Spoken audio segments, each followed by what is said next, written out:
ఇవన్నీ వస్తూ ఉంటాయి. ఈరోజు జగన్మోహన్ రెడ్డి గారిని మీరు ఎలా చూపిస్తున్నారంటే 11కు పడిపోయాడు కాబట్టి అక్కడి నుంచి స్టార్ట్ అయ్యాడు. 11 వెనకాల స్టోరీ ఇప్పుడు నేను పెద్దగా వెళ్ళదలుచుకోలేదు. ఎందుకంటే రాహుల్ గాంధీ గారు దాదాపు 300 మంది ఎంపీలు పార్లమెంట్ నుంచి బయటకు వచ్చి ఎలక్షన్ కమిషన్ దగ్గరికి వెళ్ళటం, నిన్న వాళ్ళు అరెస్ట్ కావటం, తర్వాత ఇవన్నీ జగన్మోహన్ రెడ్డి గారు సాక్ష్యాలు లేవు కాబట్టి, ఆధారాలు లేవు కాబట్టి నేను మాట్లాడలేకపోతున్నాను అన్నదానికి ఆధారాలు దొరుకుతున్నాయి. సిగ్గుపడాలి ఆ మాట్లాడినందుకు. అసలు నిజంగా మనం గెలిచి పరిపాలిస్తున్నామా లేకపోతే ఓట్లు దొంగతనం చేసి పరిపాలిస్తున్నామా అనేది ఈరోజు చర్చ ఈ దేశం. జూపూడి ప్రభాకర్ గారు, మీరు చెప్పింది వాస్తవమే. రాహుల్ గాంధీ చేసిన ఈ అగ్రెసివ్ ఎలిగేషన్స్ మీరు గతంలో మీ అధినేత జగన్మోహన్ రెడ్డి చేసిన అగ్రెసివ్ ఎలిగేషన్స్కి మ్యాచ్ అవుతూ ఉన్నాయి. కానీ ఎక్కడా కూడా రాహుల్ గాంధీ కరెక్ట్గానే చెప్పారు, రాహుల్ గాంధీ పోరాటంలో మేము కూడా ఉంటాము అని చెప్పి వైసీపీ అఫీషియల్గా ఎక్కడ చెప్పట్లే కదా. I will come to that. That is totally different issue. ఇక్కడ మా పార్టీ ఒక లైను, మాకు పంథ, మా ఆలోచన విధానం. అంటే both are two political parties. Rahul Gandhi చెప్పినంత మాత్రాన మేము కూడా మీ వెనకాల వస్తాము, లేదా మేము చెప్పినంత మాత్రాన రాహుల్ గాంధీ గారు ఎందుకు రాలేదు, ఆ రోజే మేము చెప్పాం కదా అని, ఇది it's not the time to debate. అంటే ఇద్దరిది ఒకే స్టాండ్ కదా. ఎన్నికల్లో అవకతవకలు జరిగాయి, ఆ అవకతవకల వల్లే మేము ఓడిపోయామని చెప్పి రాహుల్ గాంధీ చెప్తూ ఉన్నారు, జగన్ కూడా చెప్తూ ఉన్నారు కదా. కరెక్టే సార్. నేను అనేది మేము జగన్మోహన్ రెడ్డి గారు చెప్పిన వెంటనే రాహుల్ గాంధీ గారు ఎందుకు రాలేదా నేను అడగలేను కదా.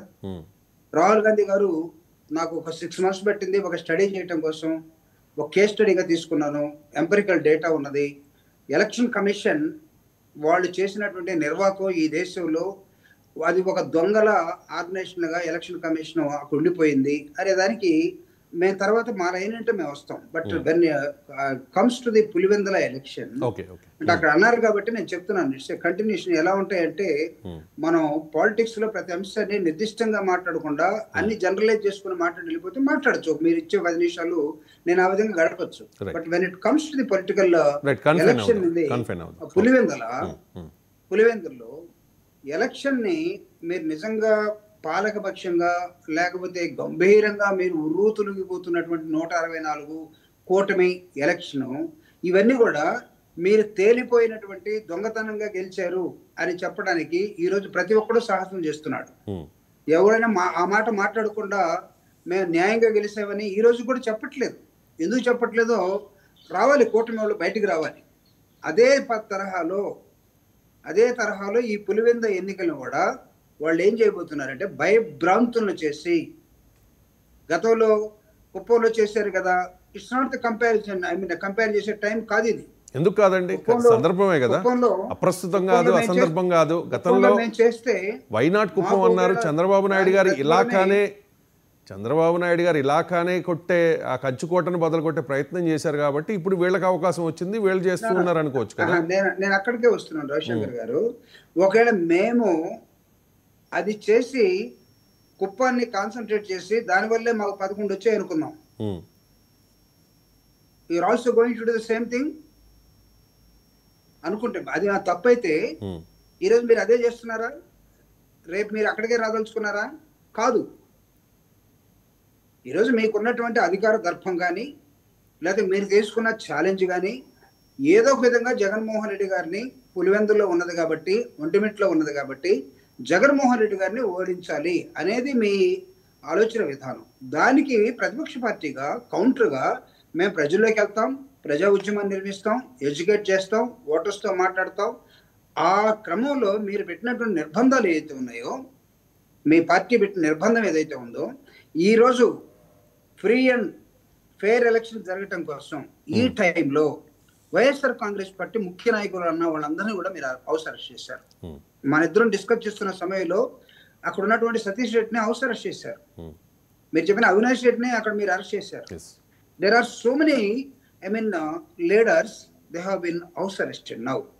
ఇది ఈ విధంగా వాళ్ళని మా నాయకులను మొత్తాన్ని అరెస్ట్ చేసి విచ్చలవిడిగా మీరు మాత్రమే తిరిగి మీరు ఎన్నిక జరగదలుచుకున్నారా? Do you think that it is going to be free and fair election?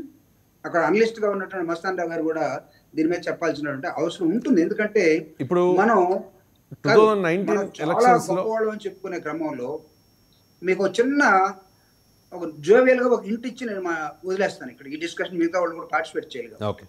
ఆ మధ్య ఏదో ఒక సినిమాలో అలీ, ఆయన నాకు తెలిసి కమెడియన్, అతను చాలా నేను బలవంతుని చెప్పడం కోసం ఒళ్ళంతా బెలూన్లు పెట్టుకొని వచ్చినోడికల్లా కండలు చూయించడం లేకపోతే బొళ్ళు చూయించడం ఇవన్నీ చేస్తామంటే గమనించిన హీరో అతనికి ఏం చూపిస్తాడంటే ఒక పినీస్ చూపిస్తాడు. అరే నేను ఈ పినీస్ కనుక గుచ్చితే నీ బెలూన్లో ఉన్నటువంటి గాలి అంతా పోతే నువ్వేంటని చూపిస్తే చూసి చూడనట్టు యాక్షన్ మారిపోయి అక్కడ ఒక విధంగా ఈ బెలూన్ వ్యవహారం ఈ రోజు నాకు తెలిసి పులివెందులో జరుగుతాం. బలం ఉంది అక్కడ. అదే బలుపు కాదు వాపు అంటారు. బలుపు కాదు వాపు అంటారు.